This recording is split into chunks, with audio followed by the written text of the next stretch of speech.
Our panelist who's joining us today is Fatima Koaik, who is a behavioral scientist with the World Bank's Mind, Behavior and Development Unit within the Poverty and Equity Global Practice. Before joining the bank, she worked with IMF Middle East Center for Economics and Finance in Kuwait and the UNDP in Kuwait on establishing the Kuwait Public Policy Center. She has also advised the establishment of Nudge Lebanon, a regional NGO on the application of behavioral science and public policy.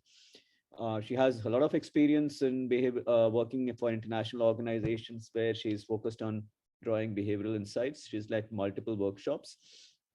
She holds an MSc in behavioral science from LSE, London School of Economics, and is currently a PhD candidate in psychology and behavioral science department at the London School of Economics. So welcome, Fatima, to the panel. You have already heard Professor Dilip Soman on the use of different approaches to behavioral science, choice architecture, restrictions, incentives, information, the whole business of compliance, switching, consumption, acceleration, and so on. So what I'm going to request you is to maybe share a little bit about your experience in about 10 minutes or so, especially your actions, your work in the World Bank as a behavioral scientist.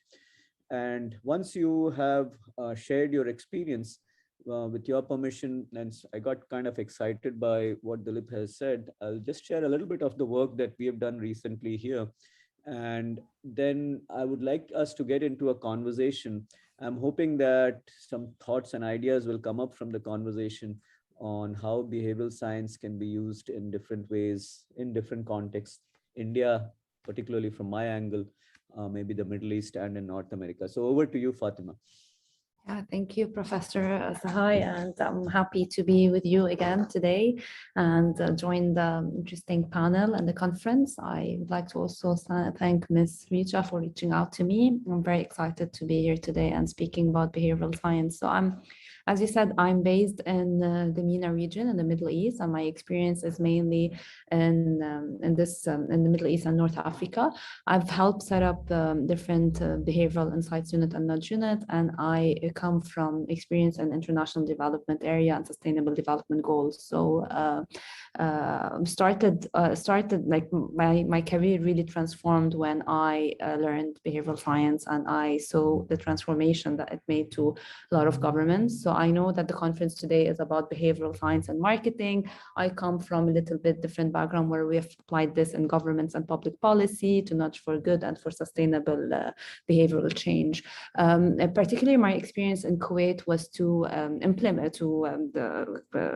develop or establish a behavioral nudge unit. We did the same in Lebanon with the NGO, the first NGO, which is Nudge Lebanon. And I've also was involved in different experiments related to environmental issues, increasing the payment of electricity bills, increasing recycling, and other experiments. In my also PhD, and as you know, my research, I'm interested in social norm and the application of behavioral science in the domain of behavioral spillovers. So a lot of, since the transformation that behavioral science or insights have made into government, we have really been focusing on changing behaviors and running behavioral experiments. What I'm particularly interested in now and what my research is currently on is to look at behavioral spillovers. So how does one change in one particular behavior, or maybe nudging or be intervening to change a particular behavior, would affect subsequent actions. And sometimes it doesn't always lead to positive spillovers. Sometimes it leads to negative spillovers. And capturing all these ripples or the effects of one behavioral change is very important when it comes to sustainable behavioral change and sustainable development. So yeah, this is in a nutshell my background, and again, I'm very happy to be speaking with you today. Thank you, Fatima. So if I can very briefly set the context for the conversation for the next maybe 30-40 minutes. We've heard from Dilip Soman on what are some of the boundaries within which we want to try to achieve different kinds of applications of behavioral science. Now, for me, the behavioral science part kind of helps to illustrate the idea that there are these minimum interventions that are required, which can lead to behavior changes, substantial behavior changes. The interventions are small, the impact is relatively large, so very efficient in a manner of speaking. What I'm fascinated by is whether we can develop an understanding of how these nudges work. What is the mechanism by which these nudges work? Uh, because if I can understand the mechanism by which these nudges work, if I can understand the mechanism by which I look at a choice architecture, whether it is consciously or unconsciously, largely unconsciously, I would suppose, then I may be able to become more efficient in designing these, both the choice architectures and the nudges.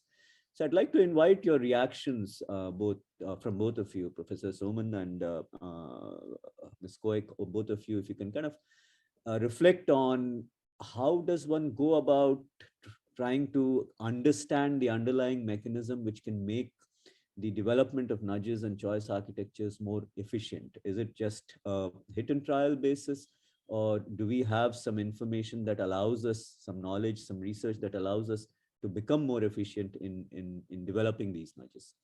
Dilip, yourself first. I'll go. Yeah.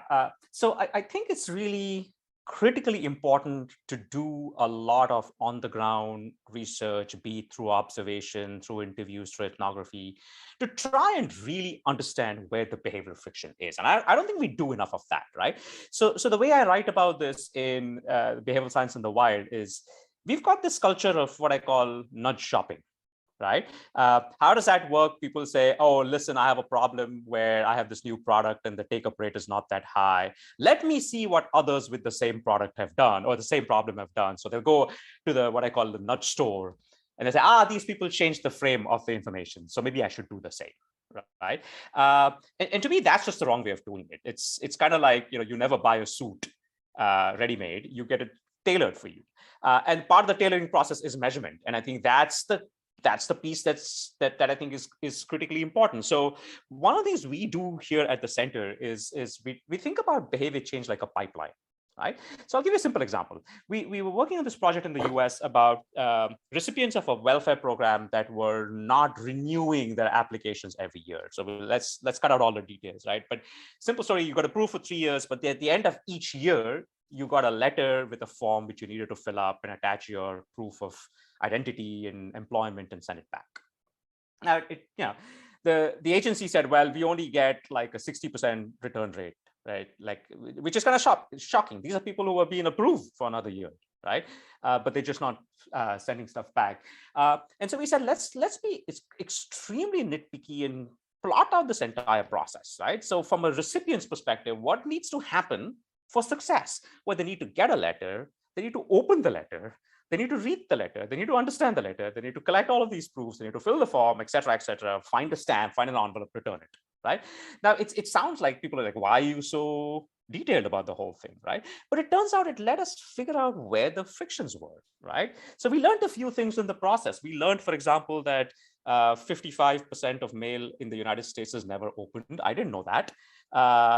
And it's and for this particular income category, we also learned through experiments that if you send out the letter in a brown envelope with the state seal on it, it's much more likely to not be opened because it's always bad news that comes in those envelopes, right? So those kinds of things we figured out over time. We learned that the bottleneck was, by the way, that the form typically tended to get lost by the time the payslip came in. There was like a 15-day gap. And so the solution was to change the way in which the form was designed. So it actually now it comes as an envelope in which you can put things in with a fridge magnet, right? So the point of the story is that I think it was only the discipline of sort of doing the research to figure out where are the ways in which people could mess this up that allowed us to identify the solution. I'll be honest, if you had just sat with the theory books, wouldn't have been able to do that, right? So to me, that's the thing. Understand what's happening on the ground And no matter how trivial it sounds, it could be. But back to the whole thing, small things matter. I don't know, Fatima might have a different perspective. Yeah, thank you, Professor Dilip. But it's very similar to what I wanted to say. So what we call in the behavioral approach also that the World Bank eMBed team adopt is has a behavioral diagnostic, and this is exactly what Professor Dilip was mentioning. So when we started when nudging and the book and the transformational behavioral insight, the focus was really on running interventions. And as you said, doing choice architecture techniques to change behavior. But before doing that and before testing out different treatment effects, it's very important. And behavioral science is not just only about running RCTs and testing interventions. It's also understanding the behavior from the problem, the challenge from a behavioral perspective. So defining the problem and using a rigorous behavioral diagnostic tools to understand what is the problem and what is the challenge from a behavioral lens is very important. And once you do this, it will inform the type of interventions or the nudges or the treatment groups you want to do.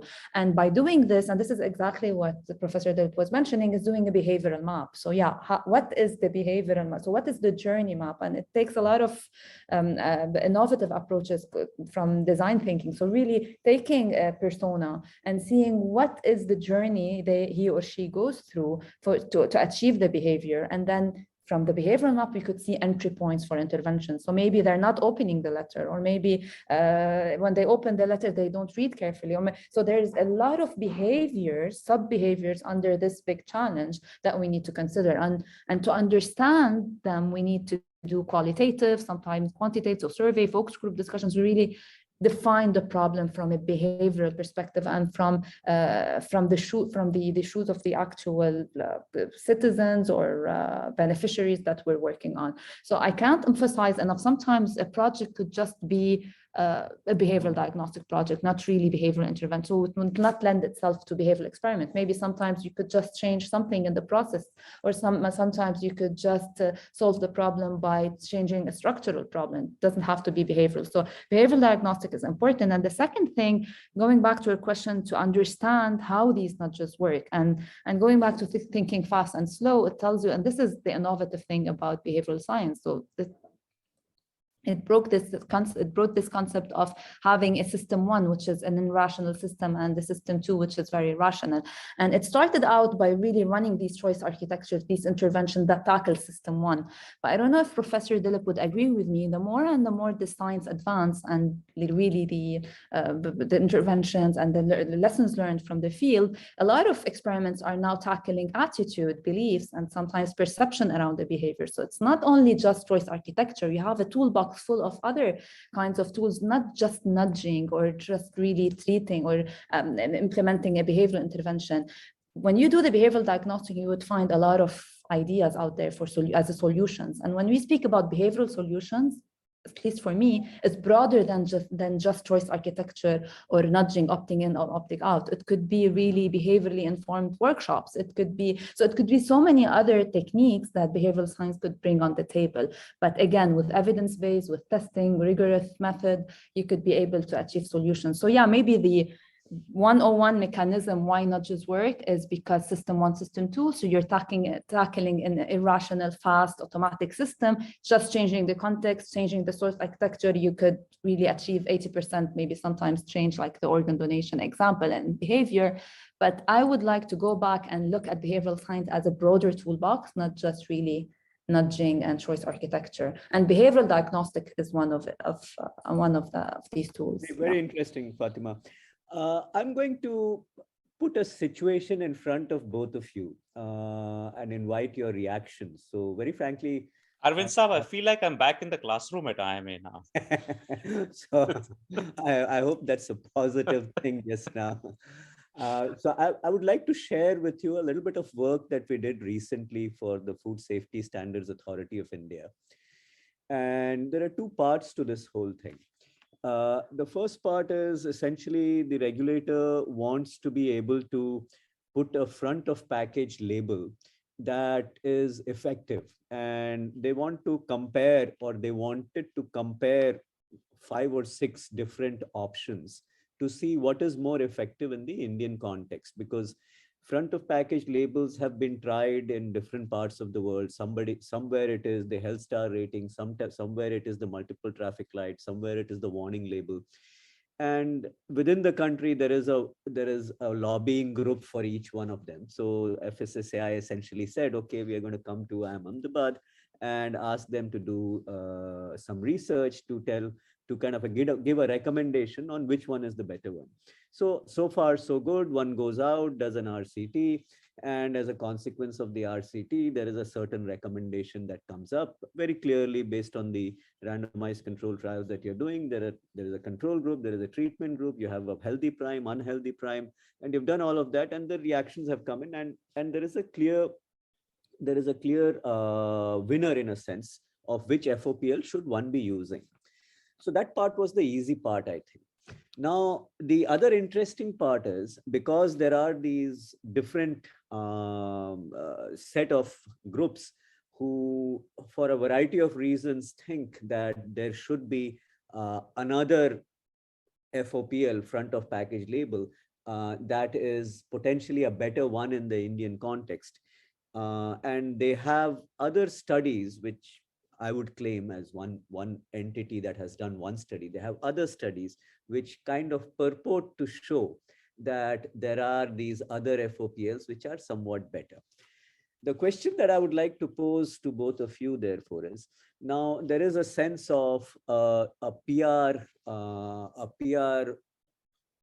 fisticuff kind of emerging in a sense, right? Therefore, one needs to develop some scale in what one has done in terms of the awareness of relevant stakeholders. So what kind of nudges would be a good kind of nudge to do for different kinds of stakeholders, whether it is in the government, whether it is in some NGOs, whether it is amongst consumers? Because if the rollout has to be effective, it needs to take place in a certain time scale and become mandatory in a certain time scale. And there is a certain limited period of time that one may have in which to build the consensus, so to speak. One will never have everybody on board, but to have a consensus in that dimension. So I just thought I should pick your brains while I have the time to kind of share that with you. So Professor Soman first, and then Fatima. Yeah, I mean, this is not an uncommon situation, right? We face this in a lot of our work. So we did a recent project in Mexico on pensions, and again there were like 5 different interventions that all seemed to work. And so again, the trick was, which one do we pick? Now, here's the interesting thing: the front of package label is not what we call a mass customizable intervention. It's either printed on the package or it's not. Whereas a lot of interventions that are delivered online are mass customizable. So let me just take a moment about the mass customizable one. Is I actually think as our field becomes more mature, we can start treating heterogeneous populations differently.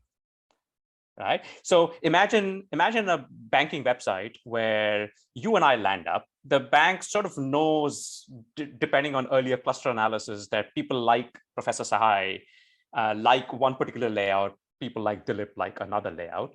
And as soon as we land up, we can get served different web pages. We can be served different nudges, right? So that's one thing that I was going to say earlier, and I didn't. So I think since you bring this up, I think we now have the technology to allow us to customize interventions, and I think we should do that. Now, front of package can't do that, right? To me, I think the best approach is an empirical one. So one of the things is, in the work in Mexico, we kind of did some simple empirical analysis. So this is how do I get buy-in from the leadership to actually implement some of the stuff, right? And we did simple sort of, what I call margin arithmetic kind of things. So here's the status quo based on the intervention, assuming we had a 60% success scaling up. Here's how much we would save, or in that case, how much extra contributions you would get. Here's the extra costs. So kind of like, what all of my IIMA professors taught me to do at the margin. what's the net benefit, net cost. That's the way we've done it with Mexico. So that nudge works. That works really well. I think the other thing that worked really well with management was to again not like promise a gradual scaling up as opposed to a nationwide one. Which again, for your front of package might not work. But again, some way in which there is some assurance that we're going to scale it up to another subsection, collect data. If the response is at a certain threshold, we will then scale it further up, otherwise not. To me would be the way to do it. With customers, to me, I think it's really a question of communication, right? Like it's a new thing on the package. I don't think they've seen this before. So some simple communication that just tells them why it's there. I think the trick is to urge is to sort of, there will be an urge to say a lot in the communication. And we know if the communication is really heavy, people are going to get turned off by it. So I think just kind of having that drip system, I think, would be good. But those would be my top line thoughts. Fatima might have others. Yeah. That's also a very, go ahead, Professor. Go ahead. No, I was just going to ask you. No, for me is going back to the empirical work, and what behavioral science has taught us is really to bring evidence and testing. So, and the whole idea of doing an RCT is just to bring evidence on table. So if you said that you have done this and clearly you have a winner, but then you don't have enough consensus from the team to implement this, then we have two ways. Either we go back to the field and we test again if they have another, and we said they have another approach and another type of intervention that worked elsewhere. So maybe bringing it back and bring more evidence on the table. If not, maybe we could take the route of also nudging or behaviorally informing policymakers. And we know that from governments, a lot of studies have shown that also policymakers, managers have their own set of biases and have their own sets of maybe, cognitive heuristics or error in judgment that they tend to take decisions not based on evidence. So the whole idea here is just to really look at the RCT and roll out the interventions. If this didn't work and empirical, like they didn't abide by this, maybe also going back to them and behaviorally inform the decision or trying to nudge them through. It's not manipulation, but it's more like really de-bias them. So this is something also I've learned at LSE. So sometimes if system 1 doesn't work, I tackle system 2 by de-biasing them from their own biases. Maybe they have certain, their system 2 is really biased towards certain directions. So telling them that, hey, this is the evidence, this is the RCT, empirical evidence has shown this, but you don't want to do something else. So maybe de-bias them from their own heuristics. And another point is to build the consensus at the beginning. And this is also something we faced in Kuwait. So when we started out with, so Kuwait, it's kind of a different culture. The idea of really changing behavior and bringing someone from abroad to change their behavior in the government and of people is not really people are not familiar with. So what we started doing is not running experiment. We institutionalized the nudge unit, and what we did is build capacities, not just because we wanted to train them to be behavioral scientists, but also because we want to build consensus. And this is exactly what you said. So engage with them so that they can give us data, so that they can be on board with us, and at the end roll out the intervention. So I can't emphasize enough. And that, as you said, sometimes you cannot build full consensus from all the team members, but at least the main stakeholders that need to decide about the intervention needs to be done at the beginning of the project, especially in a culture where you see that they might not abide, or maybe they might not buy in with the behavioral approach. Maybe this is very new. So I would, in the next project, I would start really with engaging them, maybe through capacity building projects, and bring them on board in the RCT. So when we come up with the results, they would own it, rather than just throwing it on them and then we come back with, but we have other research that showed this. So really, these are very important steps, especially in environments where behavioral change is not the norm, or this is not something that, not like the UK or Canada or other part of the world. And we really faced it in Kuwait, and it took us time to build the capacities of different entities, bring them on board so that when we do the RCT, they would own it and buy in with it. Otherwise, it's just a normal human being, right? Reaction. Very So interesting. actually, Arvind Saab, you know that flu vaccination example I gave you?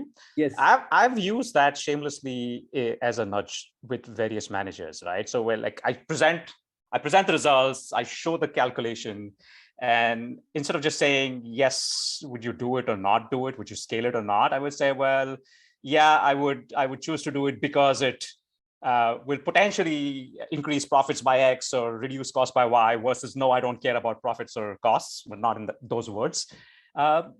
Works well. Very interesting. Very Works interesting. well. Let me actually kind of change directions a little bit and bring up a question which was brought up a little while ago, actually, which is that in the context of a startup, the behavioral science process can be a little bit time consuming. And so therefore, how would one usually deal with a kind of situation where you have to find a balance between using these inputs, which can be potentially useful, but not take too much time or make it over complex because speed is of essence and, you know, one can fail fast and get it right and so on and so forth. So I can jump into that because we actually work fairly extensively with an incubator here at the University of Toronto Systems. I'm actually going to partially disagree with the claim, and here's the reason. So part of it is, you know, obviously the cost of doing good behavioral science or behaviorally informed organizational work is really the cost of collecting data and all of that stuff, right? But there's all of this other institutional stuff, getting approvals, or even like in large organizations, I find like databases don't talk to each other because they're legacy systems, all of that stuff. Startups don't have that, right? So while the cost of doing the science is perhaps the same in a startup versus the bigger organization, I actually find that startups are much better equipped to do this because there's like zero cost of approvals or zero waiting time or zero legacy systems or any of that stuff, right? So I would actually encourage people that are doing startups to, again, as Fatima's earlier point, start at the beginning thinking through the data that you would need. And I think the other good thing about startups is, you know, I keep telling a lot of the companies I work with, whether the beautiful thing about sort of doing this continuous monitoring or experimentation is you learn quickly as to what to change. But you know, the big companies can't change things quickly, right? Like their approval cycles are 6 months long. So, you know, so I think that's why I think the startup world is actually the best equipped, in my opinion, very interesting. to embrace behavioral science. Very interesting. I actually agree with you as well. I'll come back with an example of why. Let me ask Fatima for her inputs on this first.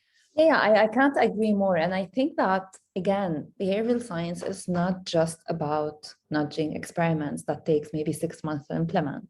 When you become a behavioral science, or when you equip yourself with this behavioral lens, so I call it the behavioral lens, instead of just putting your traditional lens on to look at any challenge or any project, you just put on your behavioral lens, and then you start out when you want to pitch your idea. So it's as simple as behaviorally inform every single step. And I've worked on projects where we really didn't need rigorous testing. So I really didn't need to know whether loss aversion or maybe the default option work, but maybe a combination of all of them, maybe revamping a whole process and behaviorally inform it. So sometimes you don't really need to go into power analysis and having an experiment that is very statistically rigorous, but maybe embedding this kind of science into the whole process. And I can't, and as Professor Soman was saying, I can't agree more with startups because they're very agile, they're very fast, and then you could really implement any idea and revamp the whole process. And again, behavioral science could be applied to organizational behavior. So how do we bring team together? How do we pitch our idea? So pitching, and I've worked with, I think in Qatar, with a project where we had teams that pitched for a startup and then they failed. So we had to train them on behavioral science. And then the idea was really to give them tools to better improve their pitch or improve their startup idea in a behaviorally informed way so that they can get a chance of funding or to be approved. So it could be really at every stage of the process, not just maybe implementing a 6-month RCTs that could take a lot of time, funding, or maybe a big process. Very interesting. So couldn't agree more with both of you. I'll give you two examples. There is a large IT company here in India, one of the big five, which is dealing with an interesting conundrum, which is that because of COVID, what has happened is that a lot of the client engagement, which used to happen, is a mix of face-to-face and online, human online and non-human online. So there were three different dimensions to the engagement. Uh, and the mix would have been maybe around 40, 30, 30 or 50, 30, 20. That has gone to 90, 5, 5 or something like that. And while business right now is still okay, the concern in the organization essentially is that people on both sides have gotten used to a different way of behavior, and is that impacting the relationship? Because some B2B relationships are instrumental in the closure of deals between organizations. And the initial assessment, a priori hypothesis, of course, a priori requirement is to test the value add from the different components of the interactions. And then if it comes out that the value add from a certain component is more, how does one create the appropriate nudges to move the business development managers into that direction? Now, guess how long it has taken to get just the approvals to start the project. To go back to the original point that Professor Soman, you were making. So you will tell me, Arvind, this is like all the time. It happens all the time. Couldn't agree with you more. And on the other hand, there is the small electric two-wheeler motorcycle maker that has a behavioral scientist on their rolls, part of the founding group. I suspect that's one of the reasons why they are so much more open to the whole business and to doing stuff and getting insights, which which, as Fatima says, need not require a 6-month RCT. It can be just viewing things through a behavioral lens, as simple stuff like creating personas and then creating small interventions for each persona. So let me, along those lines, let me move the conversation to one last point that I would like your inputs from both of you, is this whole arena of business government interactions. One of the things that is becoming increasingly evident to me is that, and I'm sure there are various dimensions to it around the world, that the interaction between business and government, the nature of the interaction determines a lot of the policies which happen. And somehow that interaction is not as effective, as efficient, as frictionless as it should be for a variety of reasons. Partly it has to do with the fact that the government should not be in bed with business. There has to be some level of distance between the two. Having said that, the processes which enable the interaction, to me, I would say, are not as robustly constructed as they might be. To stretch things a little bit, the architecture of the interaction is not as efficient as it could be. And so the choices that people make within that architecture of interaction, in terms of getting information, in terms of developing relationships and trust, is less than optimal. Any thoughts that both of you would have in that, especially Dilip ji, with your vast experience? I think you would have many such many insights over here, and also Fatima, with your experience in the MENA region, whatever you can share with us and the audience. Professor Soman first. I'm happy to start. So, firstly, I agree with sort of the lack of robust interaction framework. I think governments and businesses see their interactions as always a win-loss. So government regulates, business feels that they will lose. Government imposes requirements, business feels they would lose. Government feels that businesses are there to exploit consumers, and so I think it's always seen as sort of a almost a confrontational, if you will. Somebody has to win and somebody has to lose, kind of a thing. I would actually argue that science is a great framework to bring people together. So I'll give you two examples of places where we've been successful in Canada doing that. Right, privacy. huge one. So in the world of privacy, there is this prevailing notion where people in business will say, oh, they're just trying to make us less innovative by imposing constraints on what we can do with data, et cetera, et cetera. And government has the opposite view, right? But I think one of the things we were successful as a group here in Canada was to actually do, as Fatima was saying, like, things like workshops and symposia are what they weight in gold. And so we created sort of this research agenda on thinking through a behavioral lens on privacy. In fact, that's what the symposium was called. The paper that came out of it was called that.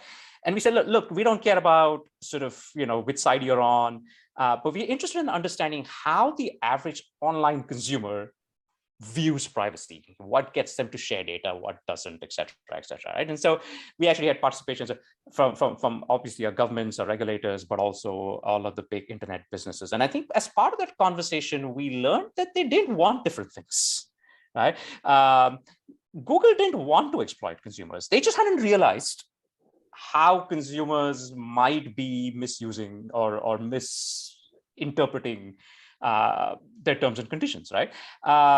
And so I think the goal was similar, and it's only sort of the focus on the science that allowed both parties to see that. And I think then since then they've had a lot of more constructive dialogue going forward. So I think that's one area where we did it. Consumer protection is the other one. Again, same story. Banks feel that essentially government is out to control them, and government feels that banks are out to exploit people. But again, it was really that finding the common goal, and I think science did a wonderful job in convincing people that the goal was the same. One of the big ahas for me is like, I don't actually think people in government understood how businesses made decisions, and people in businesses understood how the government machinery works. So even the act of being transparent about that, I think, right? So to me, it's two things, like science lets people align goals better. Science lets people understand the process better. And so at the end of it, it was also very clear that in terms of suggestions coming from each side, there were a lot more nuance. Like, business would say, well, in the policy formulation stage, we could do this. Whereas previous to that, it was just like they wait for the policy to be announced and then they go up in arms. So I think it just made that conversation a lot smoother.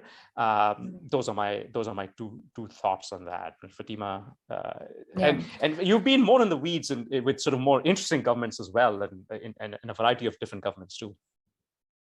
No, I agree, but I've seen this happening, especially when I worked for a policy center where we tried to bring in roundtable discussions the private sector. And in this part of the world, the private sector is much more advanced, obviously, than governments, and governments acts like a big elephant that is very hard to change, to become agile and innovative. So you get very harshly criticized from a business or from private sector towards the government, and this is like the usual or the usual dynamic. But bringing them together was quite interesting, but it should be done in a very strategic and very smart way, because as I said, again, engaging them from the beginning rather than telling them, yeah, this is a new policy paper that we aim to do as a government side, I mean, as a policy center, then you can get easily attacked. But if I want to give another example, just to add to what Professor Soman has mentioned on privacy and consumer protection, is a new, maybe hot topic regarding sustainable development, pro-environmental behavior. It is becoming really so if I'm a big business, I'm a private sector company. Again, I'm thinking as an economist, which I'm not, but if I'm thinking as an economist, cost benefit analysis, what do I want to increase? I want to increase consumer, I want to increase my my profit, and I want to increase and improve my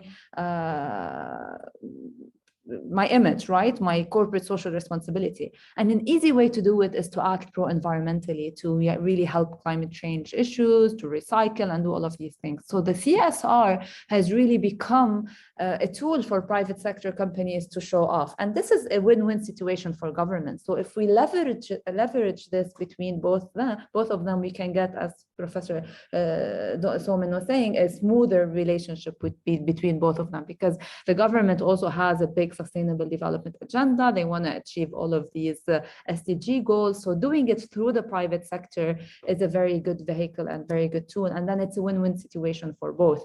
And now more and more I'm hearing, and I'm getting also calls from private sector companies to implement behavioral science, not just as a tool to change behavior and then to change consumer behavior and increase profit, but also to use it internally and also to use it for environmental purpose. So it's becoming kind of also like a hot or something. It's a nice cliche if you want to a big company to have. So it's kind of something fancy. So their CSR departments are becoming more and more behavioral scientists where they want to increase this. And it's a win-win situation. I see it for both governments and businesses if we know how to leverage it in a good way.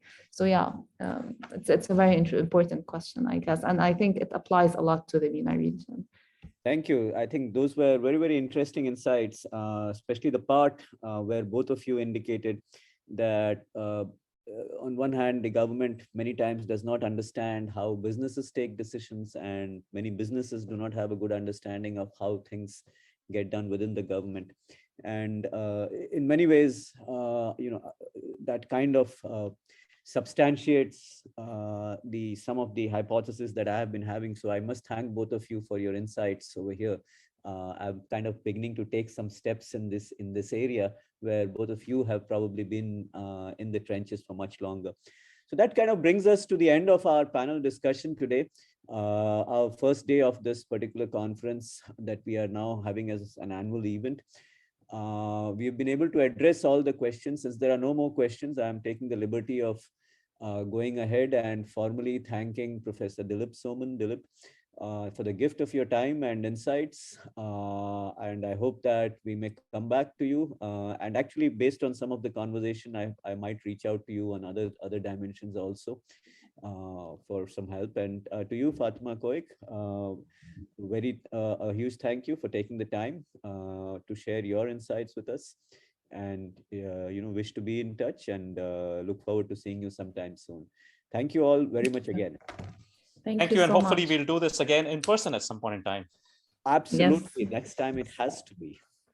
Perfect. Thank you. Thank you for inviting me. My pleasure. And nice to meet you, Professor Soman. Thanks a lot, everyone. We would definitely like to meet in person next year for the conference. For tomorrow's agenda, in the morning session,